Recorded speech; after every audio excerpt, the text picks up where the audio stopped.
Welcome to the Floor Stories podcast, brought to you by Flooring Pros Marketing.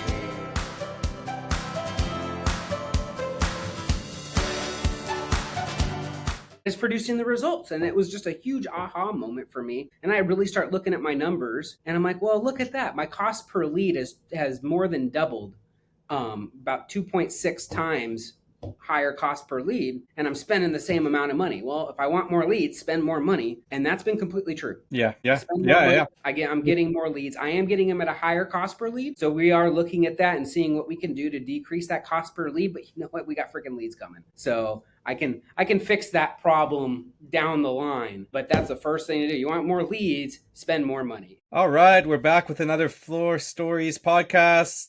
Your host, Daniel Moskovich, and we got David here too.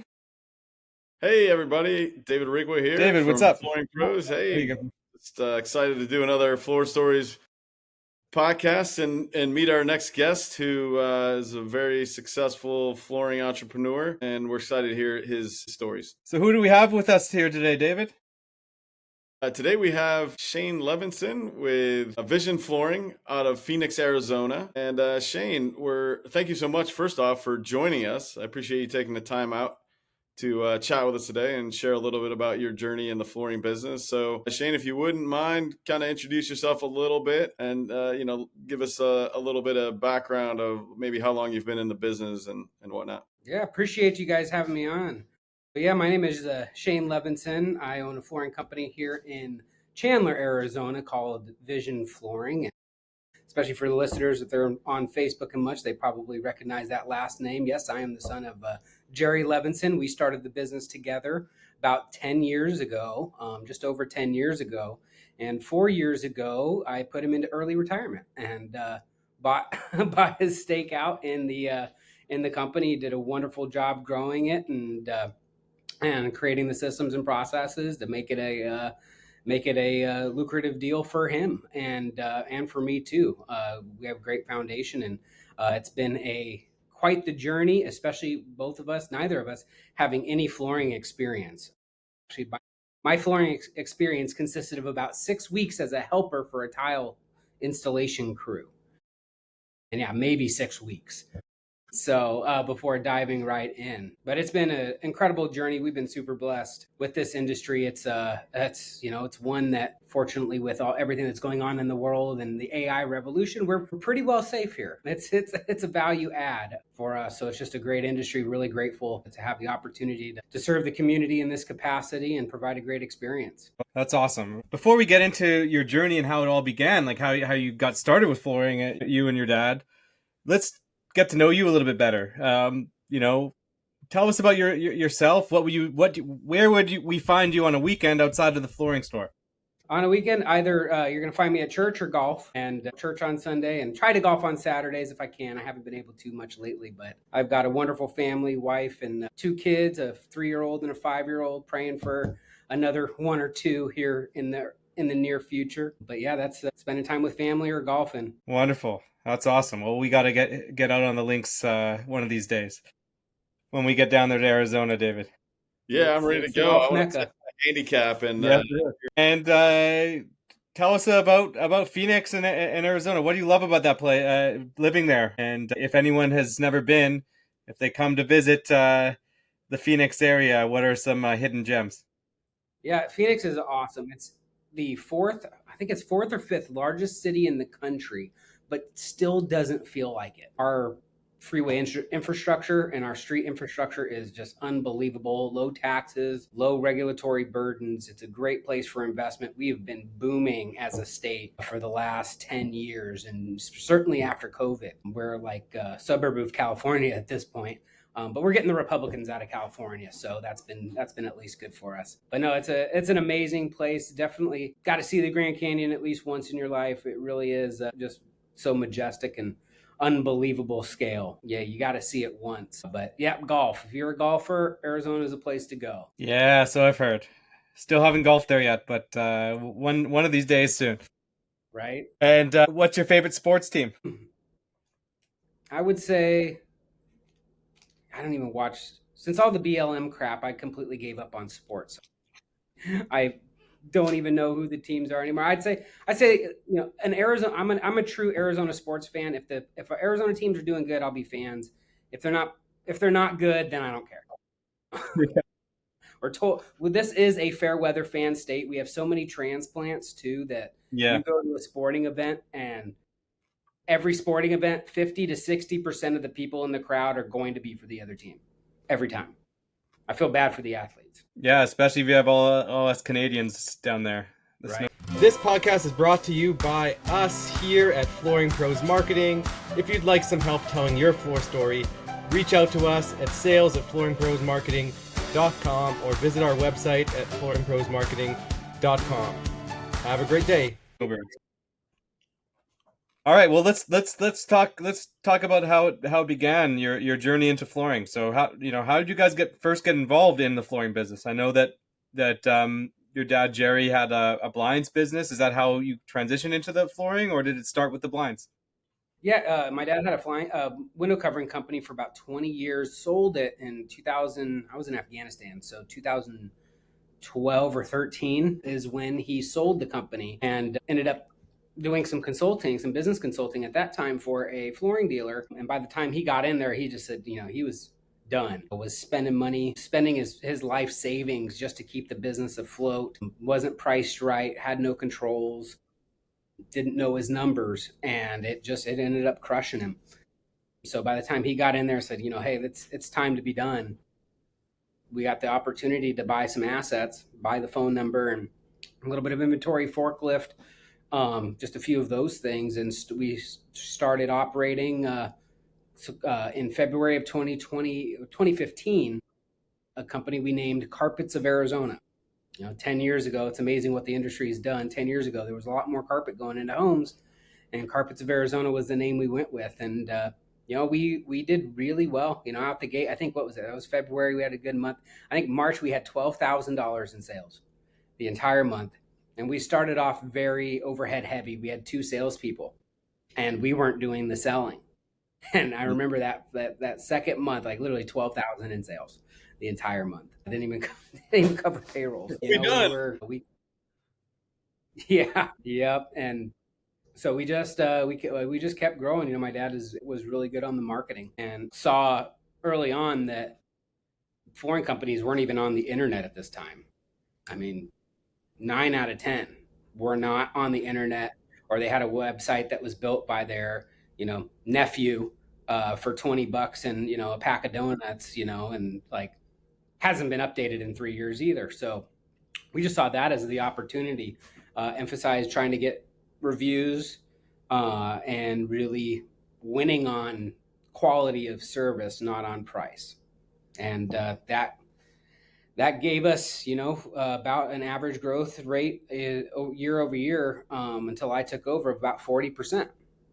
So we had taken that thing, especially through COVID, up to went first year 700K to year 6 we did 5 million. Amazing.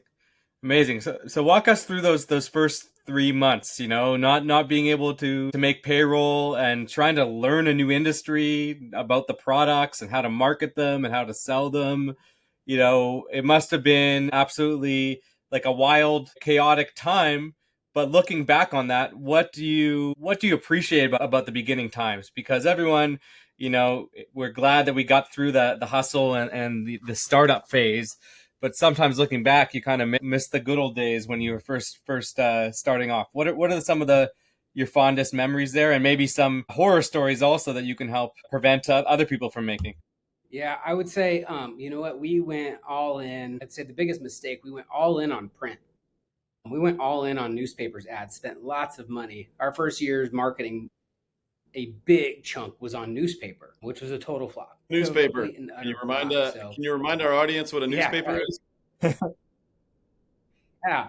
This is 2015, and like not that long ago. So yeah, that was the old Arizona Republic. That was one of the big mistakes. But just building the processes, learning the processes, and at that point in time, we had no software. I mean, we did invoices, pen and paper. We did work orders, pen and paper. Everything was pen and paper and a big whiteboard with a calendar on it, where we hand wrote the jobs. And I mean, it was fun and I enjoyed. That's really where my love of setting up processes started. So it was fun. I had a little tower and I would move the work order. I created stages and I would literally move the physical paper through the stages to know where everything is at. And it was a great foundation build because everything that I did in a physical format was very easy to transition that and think of things in those stages and processes once we started introducing technology. But it was, it was a fun time. It was a stressful time, certainly, and I was pretty well insulated from it. My dad really handled the finances and the running of the business, and I handled just the basically the installations and customer satisfaction. So I had a pretty narrow focus in those first year or two, and then I actually took a couple years where I went off and did some work in the political arena from about 2016 to off and on from 2016 to about 2018. So got to see a little bit of the growth there. And then whenever I came back in 2019, that's when things really started changing, hunkering down, doubling down on processes, and really understanding our numbers. What was your first time operating the forklift? Oh, that was fun. Actually, I still regret it to this day. Whenever we bought the assets from the old company, they had like a 19. I swear it's like a 1940s forklift, like a 1940s electric forklift, one that you stand up on. And I mean, we didn't buy that one, and we should have. We just bought one gas powered one, and that was of course really fun. Like, yeah, poking around on the forklift. Um, but yeah, I still regret, like, man, we should have bought that thing. It was running good. It was working, having two forklifts. How many years I spent changing, going from forks to pole to forks, all of that. Now we got two forklifts, one with the forks, one with the pole. It's easier. At that point in time, we were cutting all of our carpet. We did stock carpet, and we were cutting it by rolling it out in the driveway, in the back of the warehouse, just rolling it out on the ground and making the cut. Whenever you guys know, especially the tradesmen out there, whenever you're unrolling carpet on asphalt when it's 115 degrees, that does not roll well at all. And then one time in 2019, I was on vacation I was in the Philippines for a month, and my dad had to do it one time, and he goes and spends $20,000 on an AccuGo. Good timing for that investment with the growth coming up there. Oh, yeah, yeah. I was like, "Are you serious? You're gonna spend 20 grand? You have to do it once?" And he's like, "Well, I was doing it in front of a customer, and it didn't look very professional." It's like, you never cut stuff in front of a customer. It's like, all right, but I'm not complaining now. It's like, oh yeah, that thing has paid for itself 100 times over. So, what were some of the things about the flooring industry that really surprised you when you first got into it? You walked in completely blind to it, not growing up with it, or not having a previous experience working in the industry. What are some things that surprised you for the good and the bad? How the labor situation works with the being subcontractor focused, how it's like the store in a lot of ways too. For a lot of places, it's very kind of a combative relationship between the installer and the store. And there's a big disconnect there that I noticed, and people, and other installers coming in with defenses up and saying, like, they're just used to having to scrape and negotiate, and stores coming back and it's like, oh well, the customer didn't like this, I'm taking it out of your check, and just having no real say in those things. And so that's been something that's been strange, and I've had on my heart to try to change that as well, and go to more of like an employee type of a model, same pay, but that relationship is just a strange one, which I suppose, and I'm trying to think what other industries are like that, and I don't really know what kind of in the home customer facing industries operate that way, other than your general contractors. But I feel like in our industry, kind of more along the lines of like painters and um, you know home service people. It's like there is a distinction between home service and home improvement. Maybe it's that home improvement category that we're in that is still a little bit weird. Home service is a lot easier, garage doors and plumbing and electrical, more home service. But that was one thing, is just the relationship with labor was really surprising. And really, I was so green that there wasn't too much. And over the years, I'd say the thing that's really, especially now, that still kind of surprises me is how price conscious the industry is. I mean, price is just so ingrained into us.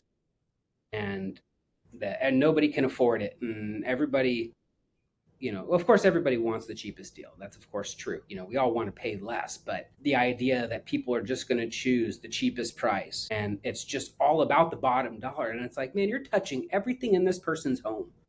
Like, you're literally touching everything they own, moving everything and providing something that they are going to use and abuse 24/7, 365 for as long as they live in the home. And we're going to make that about price. So that's something that I'm still, like, even as time goes on and I'm getting more aware of marketing and looking at competition and looking at the messages that the bulk of the people are using. It's like, that's, I'm sure you guys have heard of the book Blue Ocean Strategy. And it's like, yeah, price is just such a red ocean. I mean, it is just thick red with blood. So now my gears are turning, like, okay, how do we create that blue ocean? Where is the blue ocean in the flooring industry? And I really believe, I hope, I shouldn't say, I believe and hope that it's on the installation side. It's on the labor. If you got to differentiate yourself some way, it's got to be on the labor. We all sell the same crap. It's just, there's nothing unique. It's not my widget isn't better than any other store around here, but what is better is my people. And so making the emphasis in the presentation on that, which again, that also ties into subcontractors. If we could have employees, I think that's a good unique selling proposition in and of itself. It's like, hey, no subs, all employees of the company, they get trained, they get vetted, all that stuff would be sound really good to Susie Homemaker. Yeah, David and I all we this is What was that? I was planning on starting off with my first in-house crew. Well, let me back up. I had an in-house crew for a little bit a few years ago, and I realized that the pay structure was all wrong. You can't, like, I was trying to do salary or hourly, which just doesn't work. They can do 40, 50 yards of carpet in a day. And then it's like, okay, guys, this isn't working. Let's just have you be subs. All of a sudden, they can do 110 yards of carpet in a day. It's like, overnight. And it's like, well, they were incentivized to be slow. They make more money by being slow. They make more money doing less by being slow. So why am I not surprised? mm-hmm. So I've got some ideas on how to approach that. I'm very leery because in 2023, we almost died. Our business took a 40% drop over a 12-month period. And like, we got, at that point in time, we got very overhead heavy. That was one of the biggest lessons in growth. The first go around, get up to 5 million, but every additional dollar we were making, we were spending. And so we just got fat, and, business got tanked. I had to go through layoffs and all that. So we're going to be building back up, making sure we have a really solid foundation, making sure that the marketing is in place and the sales team is operating at a high level. And at that point, then we can take a look and see, what is that going to look like? And I'll start with one crew. Use the same labor rates, but instead of paying them a 1099 check, it'll be a W-2 check. I've talked to a couple of dealers that are doing something very similar, or it might be slightly lower on the piecemeal rate, but create more incentives on things like the 5-star reviews, getting things done in shorter time periods, and finding other ways to do that. Plus, if I could have that installation crew in a branded truck in front of that home for a week, what's the brand value of having an installer in a branded truck in front of that customer's home and seeing, that entire neighborhood driving through and seeing that truck every single day, that nice, clean, sexy branded truck. So like it's an idea for the future. You're speaking our language. David and I are constantly putting the message out that you don't have to compete on price if you have a good story to tell. Right? If you have good marketing and good branding and good salespeople and good installers, right? You have a story to tell, and you're putting yourself in a position where, why would they go with someone else? Because they trust you so much, because you've just helped alleviate all their concerns about the flooring installation process and the shopping for floor process. They're going to go with you no matter what. So that's our ideal outcome with our flooring clients that we work with in the marketing realm. So you're definitely onto something there. I agree that the price is the red ocean, standing out, and developing your brand story is definitely the blue ocean strategy there. Before we get into the downturn in 2023, let's talk about the first few years. You're learning the industry, you're getting more comfortable with it, more confident. You're on a roll. You're grooving. What were some of the factors that really led to the growth pre-COVID, you said 40% year over year growth. What were some of the factors that you really think when you came back, let's say in 2019, that positioned you well for that success there? 100% marketing. At the end of the day, every business there's only three problems, maybe four problems that every single business in the world will have. It's either a lead generation problem, a closing problem, a production problem, or a accounting problem, which production and accounting might go hand in hand in some cases, but that's every single problem can be lumped into one of those buckets. And at that point in time, the lead problem was not there. We were leads, and actually everything was running pretty smooth. We were bringing in the leads, closing them at a good ratio, and had the crews to be able to produce. Now there was a lot more chaos at that point in time. I mean, to give you perspective, for the last 2 years, up until very recently, I have an installation coordinator and me running the entire back end. The last time we're going to do just under 4.5 million this year. The last time we were at 4.5 million, I had a project manager, I had a warehouse manager, I had an operations manager, and I had a scheduler.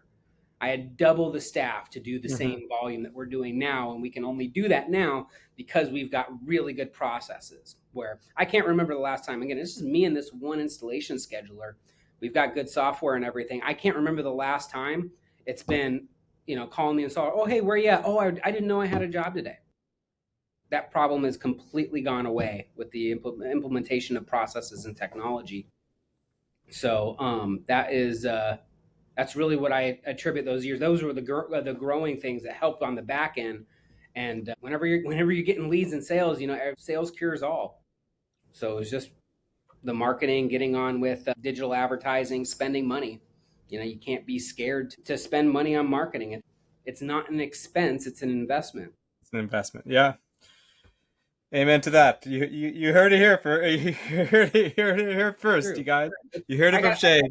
I got a testimony on that too. So last year, where it was another down year, and I'm like, gosh, I just cannot get leads. It was so bad. I went through a couple different marketing agencies, and I was just so fed up. And I'm like waiting for a specific cost per conversion before I really start laying in the marketing. And then I was at an event in January of this year, and there's a new company in my area called Floor Daddy.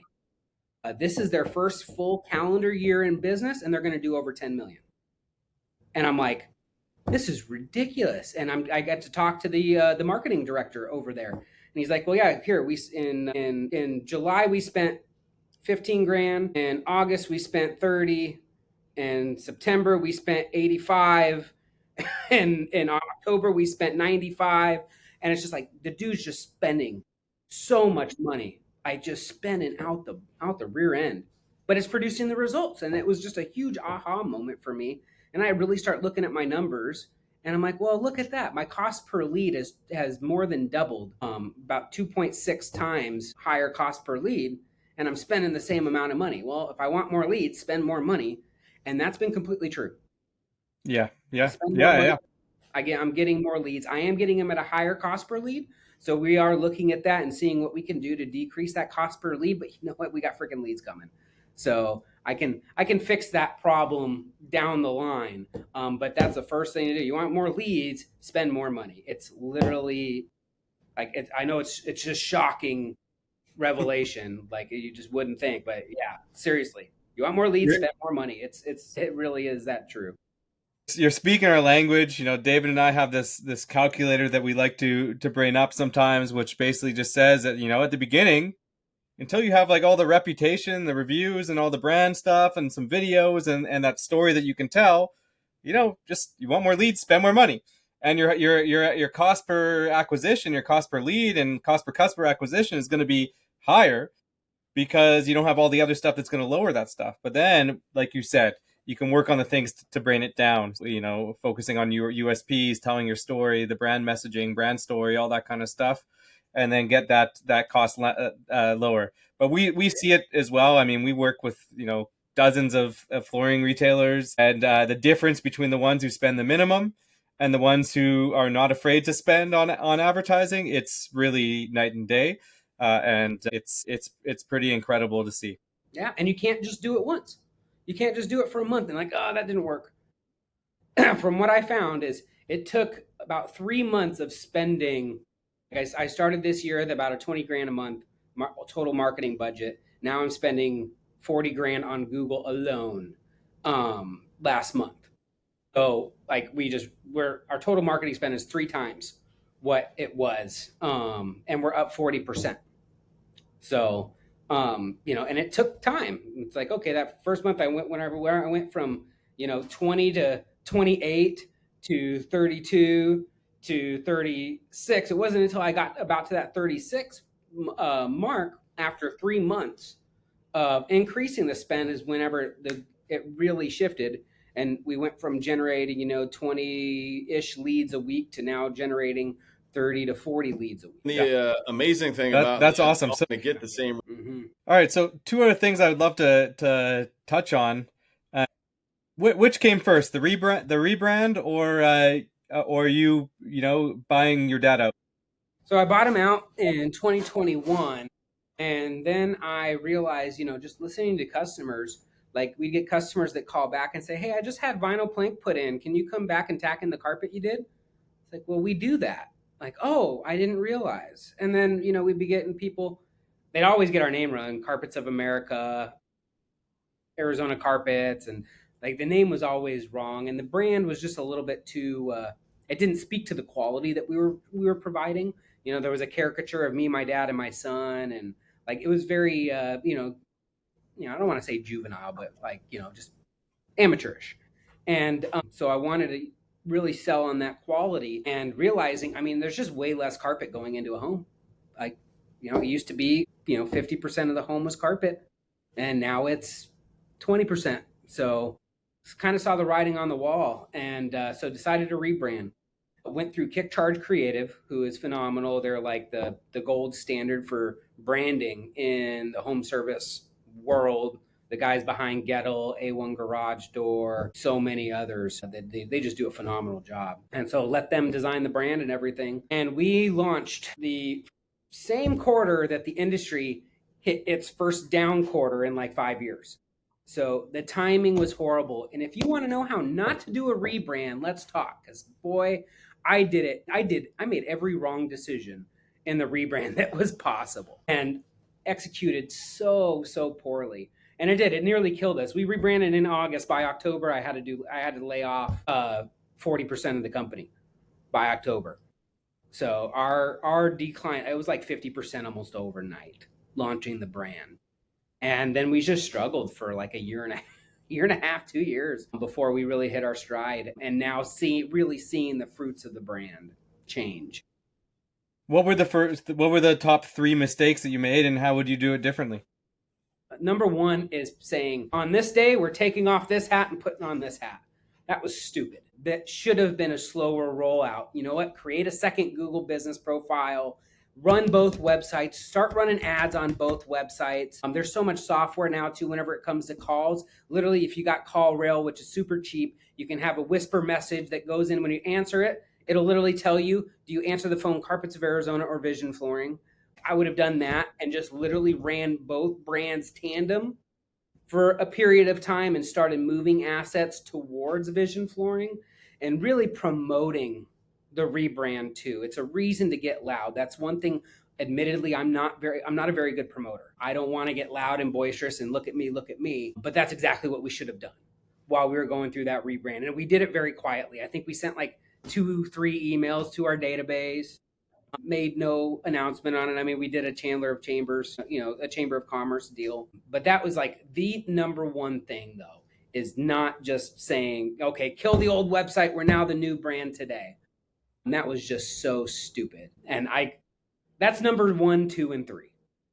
Like literally, that was everything. Like that was just dumb. And at that point in time, I had a dude that was hired as a director of marketing. I told you, we got really fat, and that was a wasted salary for 9 months. But yeah, that was just ridiculous. And it did take time. And really, it wasn't until we cracked the code on, oh, hey, look at that cost per lead. All right, that's tripled, and our spend is the same. Well, let's spend more money, and that's really where we've been starting to see the brand is out there more. We're getting more opportunities. We're getting more hard surface, so our average ticket In 2021, 2022, our average ticket was like 4 to 5 grand. Now it's almost $8,000 average ticket. So we can do more with less leads by Mm-hmm. going to a higher average ticket type of a operation, getting much more hard surface jobs. Oh, that's awesome. That's awesome. I'm glad it's worked out even after the downfall there. Yeah, no, I mean, it was scary. I went back through and was looking at some numbers. Like, boy, if we did not uh, make the cuts when we did, we were 60 days away from bankruptcy. I mean, we were just spending money out the rear end, and we went go from averaging over 400 grand a month to averaging 200. I mean, it was a 50% cut basically overnight. How did you keep your, I'm assuming, and this is an assumption, but how did you keep your cool during this time? Like, how did you stay focused on the vision and make the right choices in those 60 days? Because it sounds like you knew what you needed to do, and of course it was a tumultuous time, and I'm sure there's other businesses that have gone through that as well. What were some ways that really helped you stay level-headed? Well, I'll tell you what, it was that downturn it was one of the best things that ever happened in my life. And the reason, because it brought me to my knees and brought me to our Lord Jesus Christ. I mean, I was living my life up until that point. My identity was wrapped up in the success of the business. And as soon as I lost that success in the business, I didn't know who the hell I was. I was just distraught and just crushed, completely crushed. And it did. It completely brought me to my knees, and I decided to follow the Lord, and He has redeemed it all. And focusing on serving Him rather than myself has been what has kept us going, kept me going. And the fruit of what has come from putting Him first is, I mean, it's nothing I could have ever done on my own. And so I literally owe it all, owe it all to God, and all the glory is His. Amen. That's awesome. Let's talk about the transition and the buyout from your dad, from Jerry, because I know that you guys have a great relationship still. Obviously working with family and a father-child relationship can be put to the test in any business, and then when you have a buyout as part of that, it can make things even tenser. So, in your words, what do you feel was the reason why it went so well, that transition? I gotta give it up to my dad. He has always been good at letting me kind of learn on my own. And he's always, he let me screw things up and let me fail. And he at that point in time he had some other opportunities popping up for him. And he's like, you know what? Okay, well, I was taking over more and more of the company. About 2020 is whenever I stepped in as really running the company as CEO and taking over everything, the financials and all of that from him. And so he really wasn't doing too much. And so he's like, why don't you, I've got a number in mind. Why don't you buy me out? And I had a business coach at that time. So we made the deal happen. So it was all very amicable. He had ideas to do other things, and it was a successful exit for him. And it was great for me and my family to be able to take this. And then, all right, we can run with it and continue to do what we do. And it's an amazing resource to have, always bouncing ideas back and forth off of each other. So no, it just went good, and I give it to his demeanor and personality. He's not a greedy man, and was always fair, and most important, gave me that room to screw up and let me screw up. Oh, that's awesome. Do you have any other questions, Dave, regarding that? Yeah, or that time there? It's funny that you mentioned that, because at one point in time, recently over the last year or two, and he's like, he was telling me, it's like, I always admired how, like, we'd be going through cash flow problems or lead problems and stuff, and I would be freaking out. And he would be freaking out and just so scared. And he's like, it was always amazed me how calm you were talking about me. And it's like, you're always so positive. It's going to be fine and all that. And I was like, I told him, it's like, because it wasn't my name on anything. Now it's very different. So it's like, yeah, now I know what you're going through. So yeah, no, I was just calm because it wasn't my name on the checks. But it was just funny. So there was, to that point, absolutely, there was a huge change going from not being the main guy, and then becoming the owner 100% and being accountable and to all the staff and the customers. Yeah, there's a transition there for sure. And at the end of the day, God's done a lot of work in my life, and really realizing that you're not going to make everybody happy, and just focusing on doing the right thing. Um, Others' emotions are not your responsibility, and how they respond to it is not your responsibility, and that has taken a load of pressure off. Just focusing on doing the right thing. Awesome. Oh, very well. I was operating the company as the CEO for about a year and a half, 2 years prior to the sale. So it really didn't affect the team much. They were just kind of rolling with it. And by that, like again, by that point in time, it really wasn't much of a difference. I had already been kind of groomed into that role and was already in that role. So not much changed on the day that the only thing that changed is the amount of debt I had. So let's talk about maybe some of your some flooring favorites or on the job stories. What's your favorite flooring project that you've worked on that you guys have been a part of all time, and why is it so special to you? Gosh, yeah, I truly don't have one on the on our jobs. I truly don't get any joy or fulfillment on delivering like a great floor. Quite frankly, and my enjoyment and fulfillment comes from seeing the changes that we're making, especially in our employees and installers' lives. Seeing an employee buy a dream home, be able to go out on a 2 week vacation, being able to set themselves up for retirement in the next 4, 5, 6 years. That's what I really resonate to. At the end of the day, we got to do a great job. So you do a great job. That's excellent. That's wonderful. We've done several charity projects and stuff that are great, to serve the community. But it's really the impacts inside of our employees' lives that I really care about. I feel like that's my role as the CEO is to serve everybody in the company. Our org chart is inverted. It's the CEO and leadership is at the bottom, the customer is at the top, and everybody serves the customer. I just have the responsibility of serving all the employees and the customers, whereas frontline employees just serve the customers. So that's always been my philosophy. So I focus at, who am I going to be mostly impacting? And it's going to be the people in the company. What are some of the ways that you've found success at doing that? And maybe you can impart some of your wisdom to others who are trying to maybe get more buy-in from their employees or develop their company culture. I got two great little sayings. More is caught than taught. So it's not how you teach them, it's what they see you do. And whenever I'm saying this, I'm pointing like this. Most of those fingers are pointed back at me. So these are things that I'm constantly learning as well. More is caught than taught, and people don't care how much you know until they know how much you care. So understanding what their goals are. We just went through quarterly reviews with my sales team and really dug in, like, okay, what are your personal goals? It's 2 years from now. We're sitting here, and you go, these 2 years have been the best 2 years of my life. What happened? And then we get to know, okay, what are the things that they're striving for? Is it buying a new house? Is it more free time, more travel, all those things? And then we can structure their role. And then everything we need them to do is all tied to that. It's like, you're at this closing rate.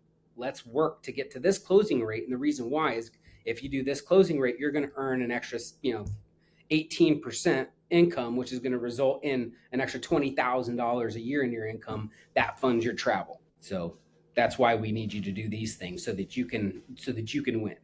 And then just being transparent. We didn't do it for a while, and then we're bringing them back, our 360 reviews. So opportunities for me to gather feedback anonymously from the team. Every quarter we'll do these 360 reviews where, in one quarter they'll review leadership in the company. The next quarter, individuals are getting reviewed, kind of a peer review sort of a thing. And everybody's going to be humble enough to receive feedback. And that's one of our core values is humility. And you got to have it to work here. I did one of those. That's more is caught than taught. Like your vulnerability by doing that is going to make them also realize, okay, I'm more open to feedback because you are. This podcast is brought to you by us here at Flooring Pros Marketing. If you'd like some help telling your floor story, reach out to us at sales@flooringprosmarketing.com or visit our website at flooringprosmarketing.com. Have a great day. Before we get to our final question, is there anything that you'd like to share that you haven't done so already? I would say the biggest thing is, especially because the target audience here is, of course, the flooring dealer. You can't sleep on the marketing. For most people, and I know, especially with my dad and talking with a lot of flooring dealers, that's all of our number. Flooring dealers, they know so much about the product. They know so much about the installation. They're master craftsmen. They know what it takes to do a good job. Nobody gives a shit. Unless you get the person through the door, you can't. That knowledge is going to be completely wasted. So if there's anything, hire these guys. Let them drive your traffic, and that's all it is. And now I'm a skeptic on marketing agencies. Quite frankly, it's all leads. You know what? That's the metric. I don't care about Google conversions or new users on site. You know what? How many leads are you getting? And if you don't have leads, you don't have a company. I think it's Brian Elias. Always says he's in the new business, and it took a couple years after the first time I heard that to really understand. Yes, we are all in business. If you're not creating new business, you don't have one. So that is my biggest thing is, invest in that. It's not a spend. There's an ROI tied to it. If you're one of those like I was that was hovering around break even, just like little math here. Let's just say after commission and everything, you're at, I'm gonna shoot a low number because it's easy, 25% gross profit, and you're hovering around break even of, let's just say you're, whatever your break even is. If you spend an extra $5,000 on marketing, you need about $16,000, $17,000 worth of business for it to basically break even. Mm-hmm. If your break even is 200,000 and you're hovering at that 2,000, you could spend an extra $5,000 and you actually only need an extra $17,000 for it to break even. And if you're currently only spending $5,000, you're talking about doubling it, and you're driving $200,000. Could you grab an extra 100,000? And now you actually have profit going into the company because you spent that extra $5,000. And the quantify, it's a numbers game. Yeah, it really quantify is. Yeah, that's it. And Google is the best, but I'm a big believer now in creating multiple spokes. But that is the lifeblood. And all these companies, and I there's so many companies that I admire. And listen to Tommy Mello, A1 Garage Door, Home Service Freedom. I love his content. I've got companies here, like when I was telling you guys about Floor Daddy, incredible company. They're going to do $10 million over $10 million in their first calendar year. They don't have flooring industry knowledge. They're private equity guys. Yeah, they're private equity guys. They don't know nothing about flooring, but what they know about is how to drive traffic. And they're spending $100,000, $200,000 a month to be able to make that happen. Nobody's getting to $1 million months spending $20,000 on marketing. They're spending $100,000. So that's the formula. That's the big secret. Is you just got to be willing to spend. You spend wisely, but like if you want to grow and blow up your flooring business, you're gonna have to spend money. That's right. You heard it from Shane, guys. Mm-hmm. The more you invest in marketing, the greater your business will do. Now, final question, because the podcast is called Floor Stories. What's the next chapter of your floor story titled? The next chapter is delegation. Delegation. That is the next chapter. This next year, my target is by the end of next year, we're continuing to grow at 50%, and I work myself out of a job. That is my goal. That is my target. That's going to be the next story, is build up the leaders inside the company to be able to drive this ship. That's awesome. I look forward to reading that chapter and hearing your success in the next year. Likewise. Appreciate it, gents. Thanks, Shane.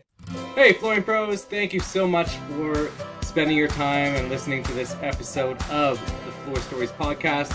If you have a story that you'd like to share with our audience, we'd love to hear from you. So reach out using one of the methods below this video, or go to our website, just search for Floor Stories podcast, and you will find a form to be able to sign up. Have a good one, and thanks for listening.